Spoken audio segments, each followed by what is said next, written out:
name is Hitch and Wall, and we're doing a Hitch and Wall show.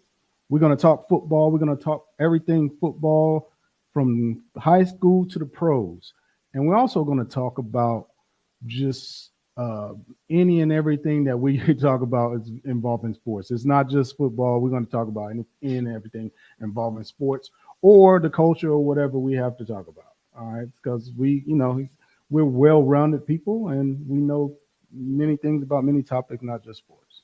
But we're going to focus this podcast for a while on the UNC hire and the hire of Bill Belichick and what that brings. And I was watching some things on him today, and we're going to talk about that later. He just talked about some team things, which we will talk about. But my first question to you as a high school coach, and actually, not only are you just talking about it on this podcast, but you're actually giving a message to the high school players coming up. All right. What do you think and what entails a good teammate? What makes a good teammate? Wow. And the thing about that is it's so broad. Right. Because you have leaders, you have followers, right. You have those who are vocal, who lead by, being vocal, and then those who just lead by example. Right. But I really think it involves a great teammate is one who learns his teammates. Right. Because you may be able to push my button by hollering and getting in my face, whereas your button may be a softer, different approach. Right. And so when you learn those things, that's kind of how you get to know, just like your boys. Yo, this one right here, I can always shoot it straight. This one, I can shoot it straight, but I got to soften it up some. Right. And that's what makes good teammates to me. Like if you're there and you're accountable and you're going through these things together, it's easy to pick a guy up. It's easy to say, look, dog, come on, let's go. I got you. Absolutely. I agree. I totally agree. I think that when you're talking about a teammate, not a leader, leaders have that standard. What you just said is very true, but a leader is, I think, different and it has to be scaled up a little bit. But being an excellent teammate is exactly what you just said. Knowing the room, knowing who you're dealing with, knowing personalities, knowing if you step over a certain line and this guy, he may not want that line crossed. He gonna come at you, right? Right. And knowing that you don't kind of mess up the locker room with that silly play or something like that, or talking about his girl or talking about his fan. Some things are not acceptable to others. Some people like to joke. Like you were one of the people in the locker room to make people laugh all the time. You know what I'm saying? And that was a part of bringing people together because you're making everybody laugh. John Bradley running around, playing jokes on everybody, putting, people putting fish in the lockers and the foot lockers and things like that. It's, all that stuff was really good, but you got to know who to do it with or to. Correct. Because there's some people that are just a little bit more sensitive than others, right. To take it. So I agree. That is a great synopsis of what a great teammate is. And I think I'm going to add this, that they show up at all times as best they can. Correct. As best they can. On and off. On and off. Right. On and off. So showing up as best you can on and off the field is imperative to being a great teammate. Because if you're not available to play, then that is not good for the team. So you're not a good teammate if you're not available to play. Correct. So it's multiple facets to being a great teammate, and you learn as you go. As a young player, you learn as you go. Sometimes you can't be so sensitive. Sometimes you can't just, say certain things to certain people. Like we had a dude named Austin Robbins. Like when you speak to Big A, you kind of choose your words. You gotta choose your words, bro. You choose. this you had to make good word choices because those are life and death word choices, right?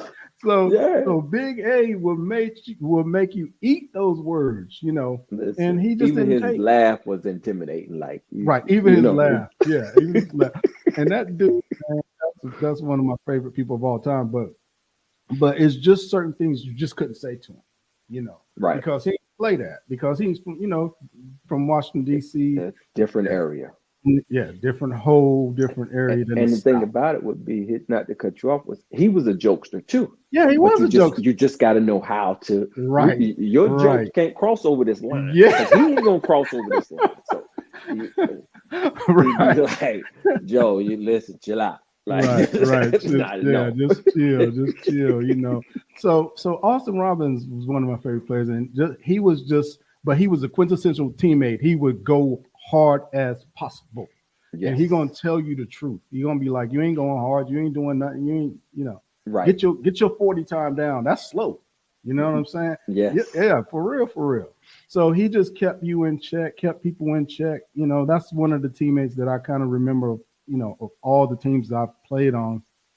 And, he was just to me one of the top teammates that I had.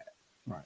So that's one thing that I wanted to talk to you about. And the second thing is I want you to look at this Bill Belichick clip. He was just today, he was on Pat McCaffrey, and he was talking about team. He was talking about his team. And I want you to look at it and I want you to actually, talk about it. But I want you to look at one thing about this guy, man. This guy loves, he loves, uh, he loves football. He loves coaching. So okay, can you see it? Is it up? yeah. Can Before we go to that, can I add Okay. one thing? Let Sure, me sure. add one thing. Right. I think the Absolutely. other thing about being a good teammate is seeing each other in the hardest times, Right. because then you know really what you've got. What you made of, what you here. That's right. You know what you can expect from this person in these moments, because when it's tough, your real character comes out. Right. Right.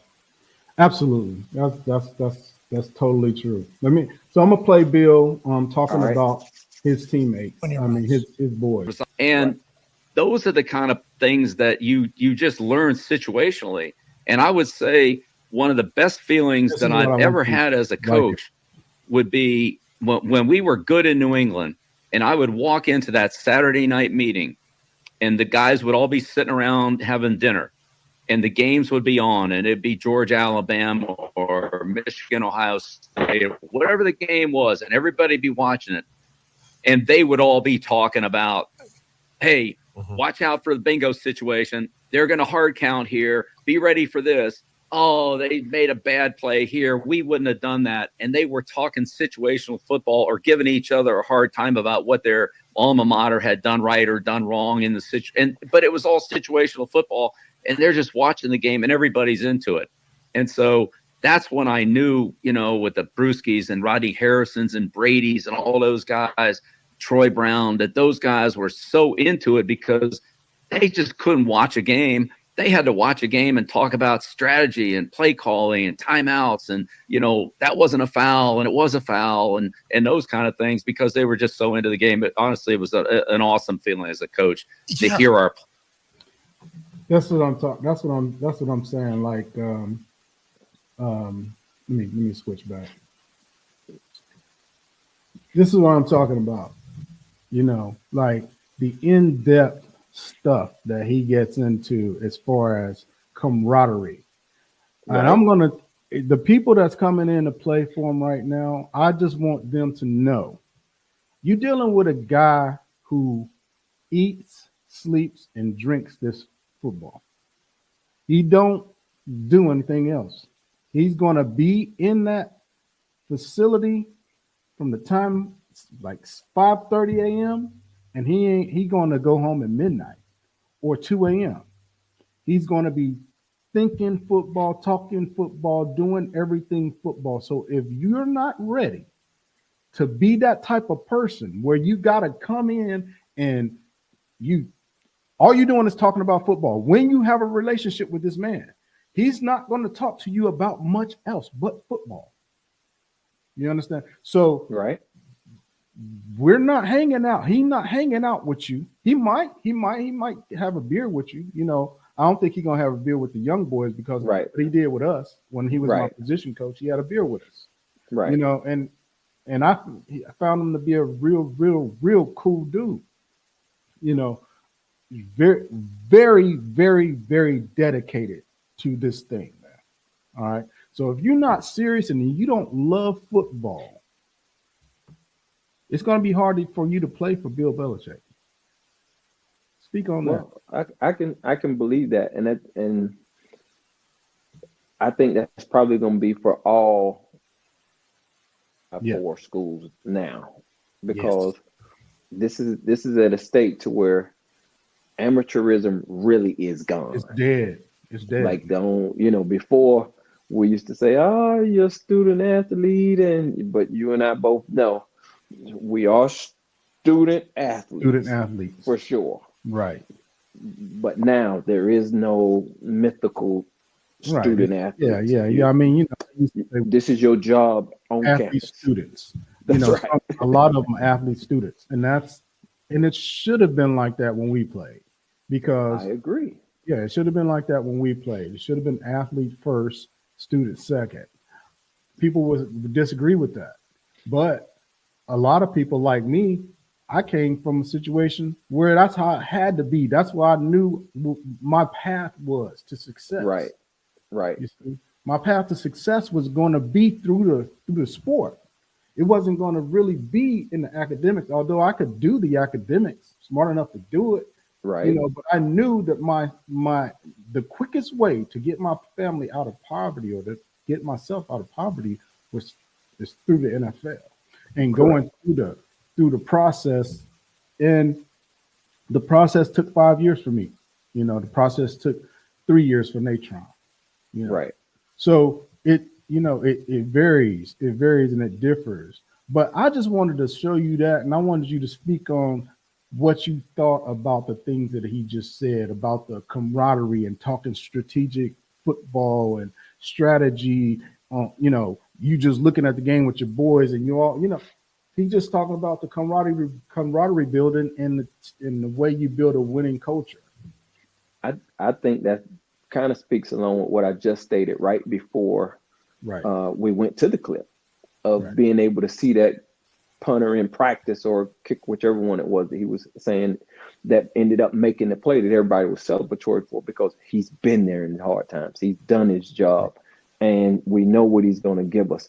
And so, of course, they were celebratory about it because, one, this is a guy who is invested, and it's about investing to it fully. And at this stage now, you have to be invested fully. And I think that to have that culture in that locker room would be great. Absolutely, positively great. But again, you have to get those that are willing to buy in. That's right. And once you get it to a point, you have to remind those guys, listen, you all didn't build this. Right. This thing doesn't just stand on its own. You got to work to keep it standing. Exactly. Amen. And I wanted to ask this one question. It's going to be exciting football, and I'm gonna have Bucky Brooks come on and right before the championship and speak on some of the things too. But it's going to be exciting football. It's going to be a different culture. I think it will be. But when we were there, we seemingly were on the cusp all the time. Like I remember when we went out to USC. And you actually started before you got in the game before me at USC in that what was the bowl called when we went out there? Pigskin Classic. The Pigskin Classic. Okay, yeah. And it was in Anaheim. We went to Anaheim. We went to Anaheim, and we played in at USC. I remember you ran over Jason Sehorn and broke his collar, and Jason Sehorn went out. Or what is it, Mike Salmon? That's what it was. I think Mike Salmon, not Jason. Oh, it wasn't Yeah, Jason. Oh, okay. yeah, I but thought it was it was Jason this. Keelan. It I was think Salmon. Jason was the corner and Oh, Salmon was the it's the safety. Yeah. safety. You ran over Salmon. Either way, it Either was a way, you below got him. deliver, You got him. and he was totally Yeah, off. I'm gonna see if I can find that clip and I'm put on. I'm gonna put it on here. Well, I thought it was Jason, but yeah, man, But he you could went have out got there. it too. Now, let's be clear. I would have gave it to him too. Oh yeah, I know you would have. But so we out there, we having a good game. You just like I said, you got in before me. I came in as kind of a backup late. Mm-hmm. And I had a good game though. I had a good game because we got in. Balling. Somebody got a guy got hurt, and I got in there and I started playing good. We had a great game. We played great. So it was like a national stage, and we kind of Johnny went. Morton into a karate. Yeah, me and artist. Johnny got into a fight, and I ended up playing against him in Detroit, and we talked about that too after the game. Did you? Yeah, we talked about that as soon as the game was over. We talked about it. So Johnny Morton was a great receiver, but yeah, we had some times where I thought we were going to break in. You know what I'm saying? And when we played Florida State that one year, that was my junior year, we thought we had, that Charlie when at home. Yeah, that's when Warwick Dunn, Charlie Ward. Yeah, I mean they had a crusher. They won a national championship. Yeah, they did. Let's be clear, they did. But we thought we could hang with them, and we were in the beginning. It was 7. No, yeah, we won 7-6 at halftime. I never forget that game because my daughter was born that the day before. Right.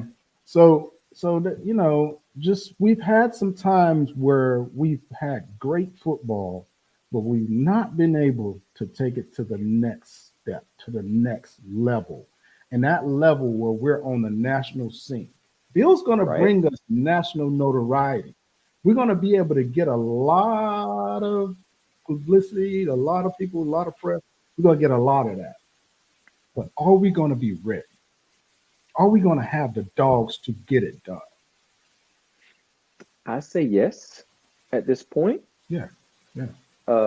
Being optimistic of just what I've seen thus far. Right. So I say yes in the realm of, okay, there's been NIL increases. Mm-hmm. There's been a different way of looking at recruits. Right. So now we just have to be able to close those deals. Yeah.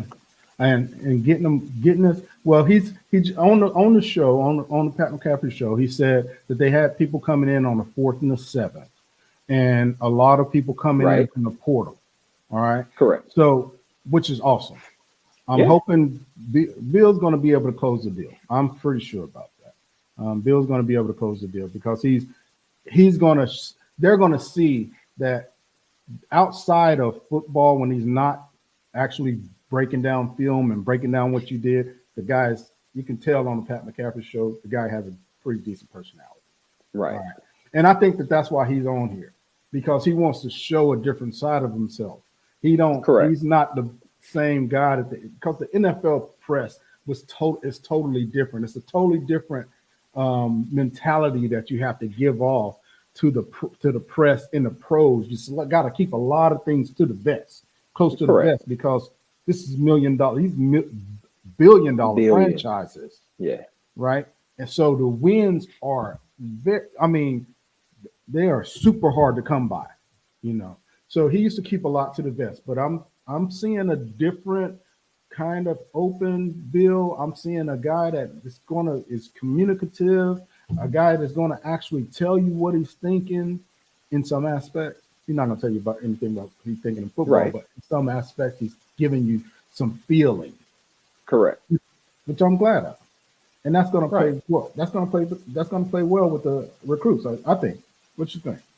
No, I agree 100%. Just to be able to see him, the energy he has in the clip we just saw versus weeks before he was even announced. Right. It's night and day. Night and day. This has energy. This is, seems a little more personable than there and has more, vibrant feels of, all right, y'all Absolutely. think I'm old and stoic, so. But he's coming at, and he's trying to wipe that narrative away. You know, people talking about his Yeah. age. Bill's dad. I don't know if he's still alive, but his dad lived to be a very old age. And he had his cognitive abilities all the way into his 90s. So yeah, so I think that it's not going to be a situation where the age is a factor, because you can always hire youth around you. You know, you can always hire youth around you.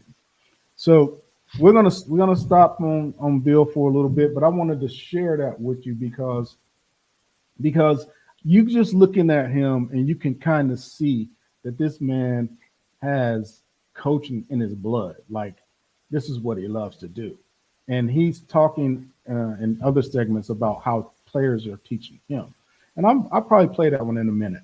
But I wanted to ask you this question. What was your worst coaching experience in college? Your worst coaching experience in college, if you had any bad coaching? My worst coaching experience, probably the inter squad scrimmage my freshman year. Right. Because we lost. Okay. Right? Yeah. And I'm frustrated. I'm like to a point to where I'm getting ready to cry. Right. I'm so frustrated over this game. Right. That we lost because, one, I'm not used to losing. Right. And then I don't know that the game is kind of rigged for the fans to enjoy, and then the team A and the team A really wins all the time. Win yeah. it. And I'm, you know, but to Coach Cav's credit, he came right to me when he saw I was flustered and was just like, oh no. Look, now tears start running out, because he was like, Marcus, don't worry about it. Tears running out. Man, we lost. And I'm saying, we didn't run the ball hard enough. We didn't make it. And I'm just like, Marcus, just relax. We're okay. You're gonna be all right. This is just one of those things. You was mad about the scrimmage, huh? Yeah, it's a scrimmage hit. I don't know. All I know is wins and losses, and I didn't want to lose. I heard that, bro. Hey, I'm like that too, man. He came to break it down. Yeah. And I was like, this stupid ass game. Right. Hated to lose. Yeah, I used to hate to lose in sprints, everything. I try to win them all. But yeah, man. And what do you feel your best coaching, from coaching, somebody coaching you, that experience was? I have two, and Mad Dog would be my first. Right.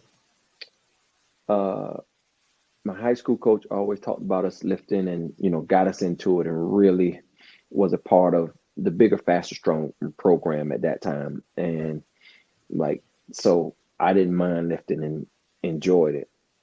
But whenever I got with Mad Dog, it became more of a rabid dog. Just not a dog itself. It was a rabid dog. No dog. Anything in your way. To the next level. Yeah. Exactly. Mentality wise. The mentality, and it was just everybody. It became infectious. Right. And it was. I remember running up the hills and just, yeah.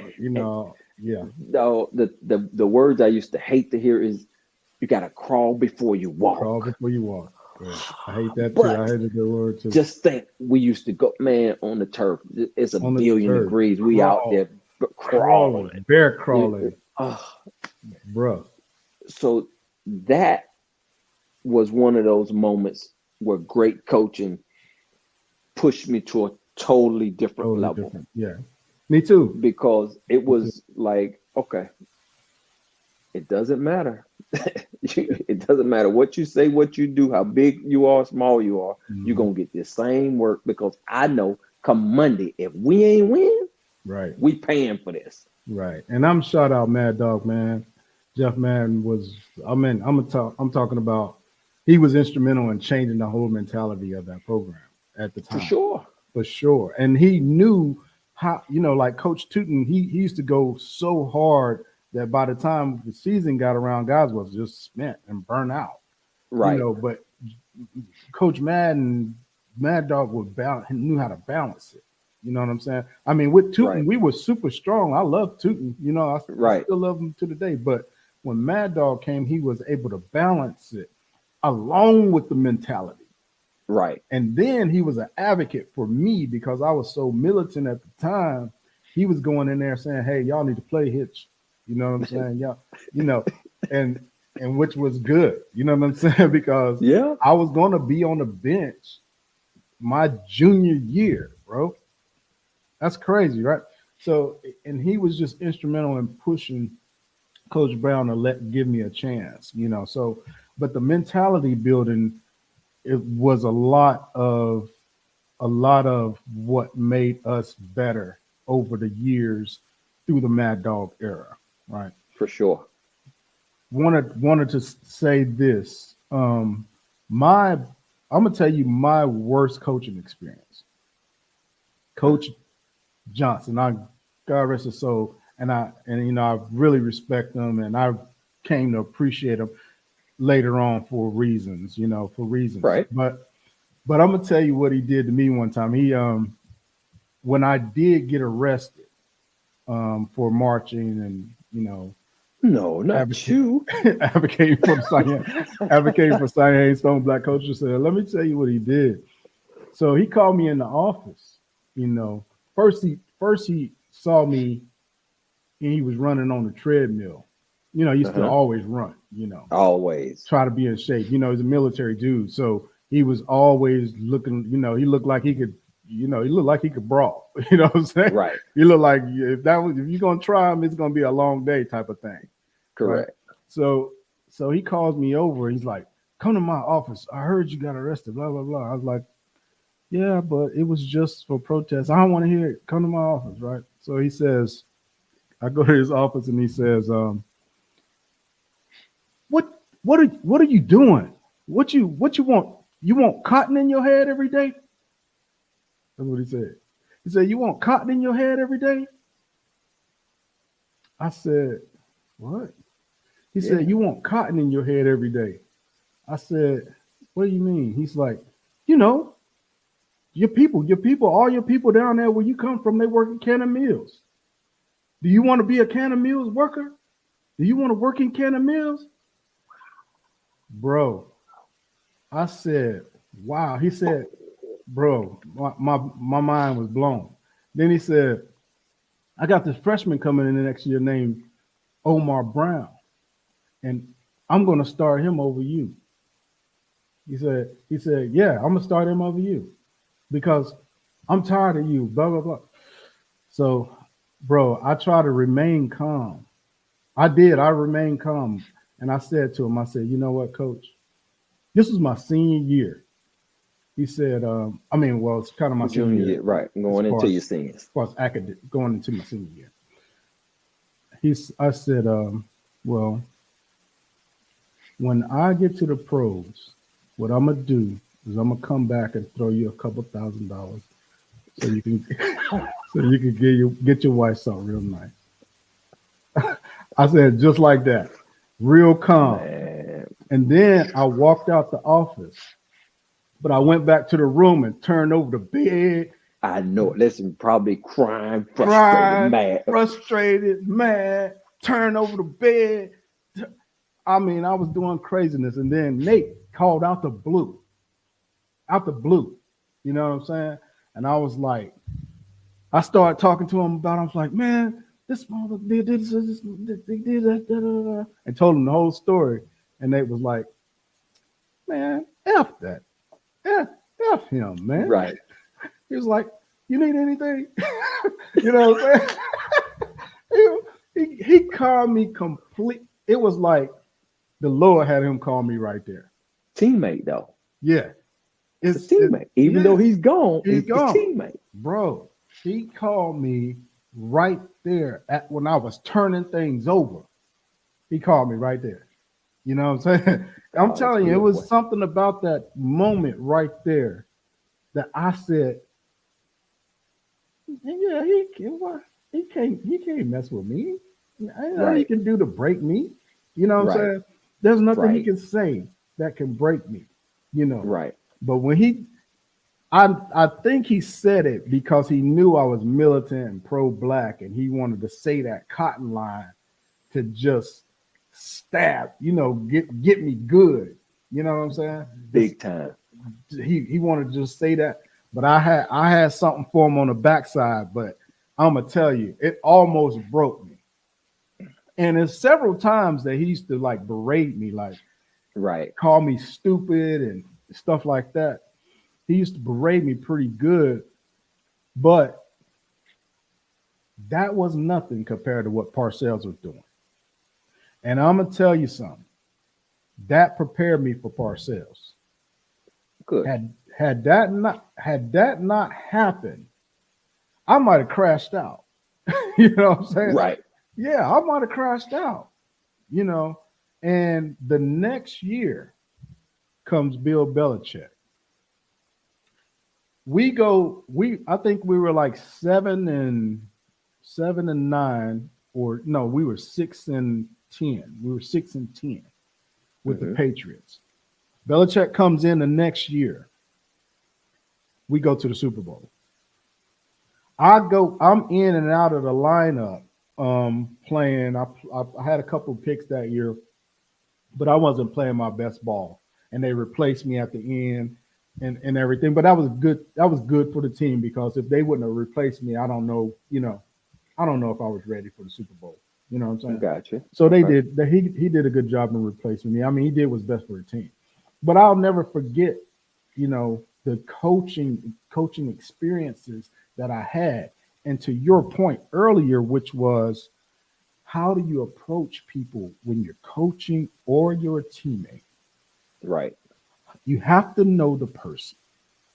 And what they did not know about me was I came from a tough background. I mean, I wanted to jump on Coach Johnson every day. Right. You know what I'm saying? So because he would come at me so hard. But what ended up happening is the way this guy got on me for my technique every single day, that I didn't ever want him to say a word to me about anything.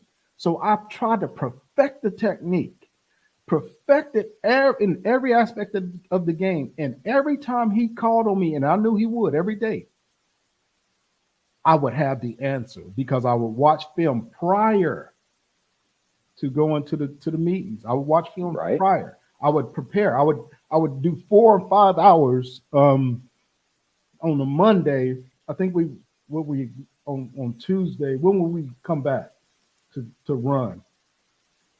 We got a day after off. A game. We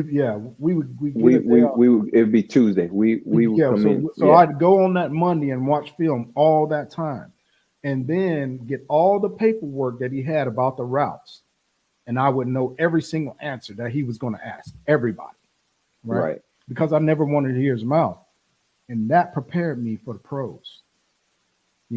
That prepared me for the pros, and that's what I appreciate about him. And then when Bill Belichick came, he helped me take that study to the next level. Gotcha. And gather the information. So I wanted to talk about that, because that was one of my crazy experiences with Coach. I never really. Oh, go ahead. Yeah, go ahead. See, I never really had a crazy experience to that magnitude. Right. My crazy experience was with Coach Brown. When my senior year, in reality, he wanted to go to make a youth movement, because we didn't get to where we were projected to get. And we got young receivers who he's got to really pretty much get ready for next year. And so he called me in his office. He says, listen, I'm going to start, guys behind you. And, so I'm like, for what? All right. Well, I see you struggling with catching the ball over your shoulder.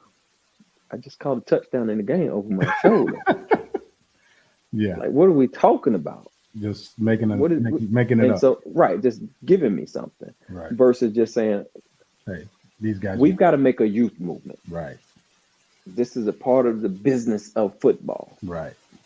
Absolutely. And so what saved me from really losing it is Coach Calf.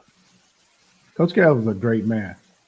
Man, you just don't know. Coach Cal, He is actually one of my favorite coaches. right. Because before it happened, he had been in the meetings fighting for me. Like, we can't do this. Right. And so he would come and say, Marcus, listen, I need you to make sure in practice today you are boom, boom, boom. I need you to hit these marks. Mm-hmm. I just need you to hit it. Right. And then I'll hit it. And then they would go on for days and days.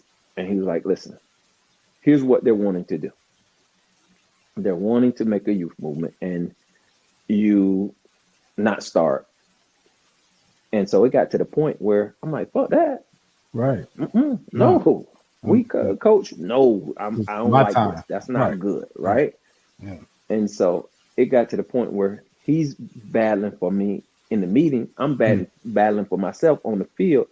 They took me out of the receiver room and moved me into the tight end room. And would only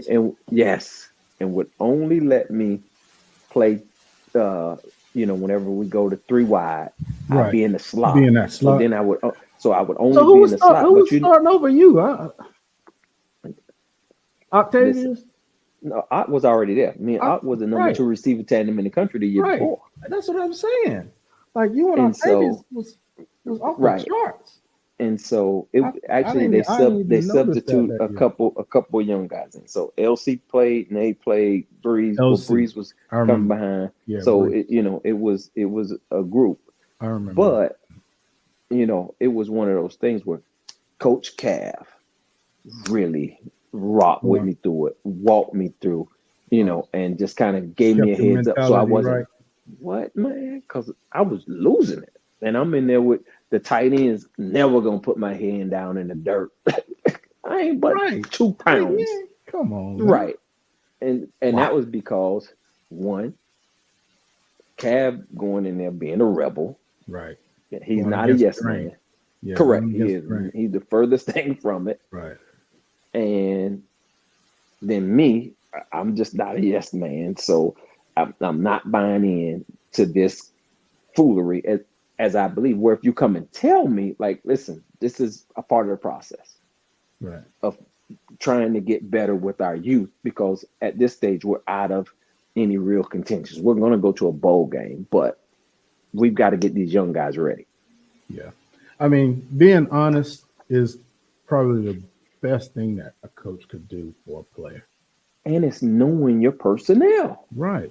Knowing who you got. That's it. If you tell me, yeah. Right. I just tell me straight up. Right. Right. But if you don't, did you return punts that year? Yeah, but then I subbed in and out. I kick off. I subbed in and out. So like that was 96 or 97. No, 96. 96. Yeah. Wow. And so it was one of those things where, well, really 95, because I was out in 95. 95. Right. That's the year I left. That's the year I left. And so the thing about it is, it was one of those things where, no, just give it to me. That's it. Yeah. And then let's figure out something, but don't exclude me, because I'm invested in this thing. Right. Now, my whole time there, I only missed one recruit. My whole time that I was there. Wow. My whole time. Wow. And he ended up going to Florida State because that's where his dad wanted him to be. Right. Wow. You 100%. Though I'm up at the Carolina Children's Hospital. I'm doing, you know what I mean? Now my nightlife was my nightlife. Doing the Carolina way. Being the Carolina. Exactly. Yeah. And then this is what you showed me. So when I left, like, boy, I was disgruntled for a minute. Yeah. And people probably like, oh, this is years and years ago, but to a football player, it's like yesterday. You can recall situations and memories from And it's because you're in a physical sport and a physical environment that you can recall these things. I can recall most every game that I played, you know, most every game that I played, except maybe high school. I've gotten too old for that. But I can recall most every game that I played in college, most every game that I played in the pros, and that's almost 30 years ago, bro. Right. Like it really stays with you for a long time. And that's where I think coaching is important, because you don't want to scar an individual. You don't want Right. to traumatize a kid, Right. right? You don't. I know that kids are getting paid nowadays, so you can talk to them a little bit different, but they're still kids. You know, Correct. what is it going to be like with these kids coming up against these NFL coaches? Because in the NFL, they pretty much tell you this or that. Hey, can't make it, you out. You know what I'm saying? Right. They don't give you so many chances. You know, and now you're getting paid. You're getting that bread. Yeah. You're getting that bread. So you got to produce. When you're getting that bread, you got to produce. And then also the difference is, so in this instance, I could have hit the portal at that point Right. today. You know what I mean? Like Yeah, I could have hit the portal. yeah, Like, you coulda hit no, listen, no sweat, respect, much love. Let's go. I'm going. Yeah. I'm going. Yeah. I'm out. Yeah. See, that would have helped you. You know what I'm saying? Yes.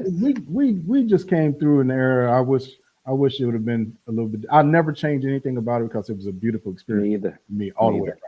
around. Right. The education portion of it, and I ain't talking about the books. I'm talking about just dealing with people, learning how to deal with other people, meeting other people from other environments that grew up in other environments, rich kids. Well, there wasn't many poor kids there, but No, you know, not well. It was many of us that were. right. We were the only poor ones The on football team. campus. We were the only poor ones on campus. But the environment. You made me slob on myself, boy. But the environment, man, was it was really kind of a alien type experience for me, you know, but it just taught me a lot. And then the whole cultural center thing and the movement for cultural center thing was my education, because I got to talk to a whole bunch of people that had different views than I did. And Right. it helped me gain an understanding of, you can disagree with people, but you can also just get along. You Correct. can disagree. Y'all don't have to believe in the same thing, but you can have a civil conversation about things, and you can agree to disagree, which is rare these days. For instance, like me saying that we always whooped y'all in practice. Right. We might You dip know what I off. mean? Yeah. You know what I mean? We always whooped y'all in practice. Yeah. You I used to know, it take is a what it is. practice. I couldn't catch in a game for some reason, but I used to catch them in practice. I ended my Carolina career with no picks, I didn't know that. 0 picks. Oh my. I played I only had one really good long year, which was my junior Right. year. And they didn't throw it over there at my side because I was banging, knocking the ball out. Listen, And then would the knock next- people heads off. Yeah, and then the next year I got my arm broken. Right. You know what I'm saying? And then 7th game of the season, I got my thumb broke. You know, or no, it was actually the game before the last. But anyway, Question. I didn't have a good college career, but I had a decent pro career. Since we're talking about broken arms, right? Mm-hmm. You also broke somebody's arm Oh yeah. in the game. Was You just wanted somebody to be like you out on the field? You just wanted to, Yeah. I'm broke out one broke. I need to break pain. one up. Yeah, feel my pain, bro. Feel my pain. Feel my pain. Yeah, but I wanted to get on here and talk about it's gonna be me and you. You know, All right. Eric Thomas. I wanted you to be my partner, but you know, you keep leaving me hanging. So I had to go and recruit somebody else. And I think the Hitch and Wall is it might have a better ring than Hitch and ET. It might. I don't know. We're gonna have you on sometime. We're gonna have you on sometime because you are very knowledgeable of the game. Yeah, you my man, but you never come through, bro. Like, yeah, I keep asking you, but you never come through. But I'm not gonna. I'm definitely gonna have you on. But this is my guy right here. This is my guy. Appreciate it. We're gonna rock from here on out. Man, this is a Hitch and Wall show. I'm gonna say one more thing. I want to say one more thing before I go. I'm gonna let you go, Wall. This NFL and Saquon Barkley thing. I just want to. I want you to speak on that. What do you think about this year? And do you think he's the MVP or not? I do. Yeah, me too. I think he's the MVP, and if you want the truth, if you want to know the truth, I think he's absolutely not even close. That's what I said. It's not close. But again, you got to remember they're doing the business thing. It's the business, yeah. You got the quarterbacks sell. Quarterbacks sell. It doesn't matter if you're horrible or if you're one of the best to play it. Right. The quarterback sell. QB sell the tickets. Man. It is what it is, man. And I just think that it's not close. What Saquon Barkley is doing, is he is shaking up this league. He crushing it, bro. He is letting them know that New York was trash, but not getting me this rock. And I'm gonna make y'all pay. And I'm gonna make y'all think about me every single day, bro. Like this every dude day. Jumping over people backwards. He doing anime stuff. Like that's unbelievable. I mean, that is unbelievable. Now, I do believe it was AI that did that, and I don't believe he did it in the game. I believe that in the game he ran somebody over, but because we were watching it on TV, AI took over, had him doing his karate flip and spinning in the air, wide open and going. That's just my take on it. Come on, how is that possible? There is no other one close to me. It's Saquon, and then everybody else. Pretty much everybody else, and it's only two with Josh and Lamar. Yeah. All right, man. Well, this is a good conversation. We're going to continue on with some. We're going to have some boys on next. Next program, and then the Bucky Brooks will be a good one because he's a regular on NFL Network. Freak, and he's freak. Yeah, and he one of the receivers. He one of the UNC freak receivers. That's what we call him. Freak. Yeah. So fresh receivers excite all crowds moving. He's doing big things out there, and I'm proud of Bucky, man. I'm proud of Jeff Saturday. Everybody that's doing their thing. That's Carolina from oriented, came from the program. That's doing your thing. Congratulations. We're all proud of you. But this is Hitch and Wall. All right. It sounds good. Got a good ring to it. It's got a very good ring to it. Hitch and Wall. We'll see y'all next time. Peace. All right.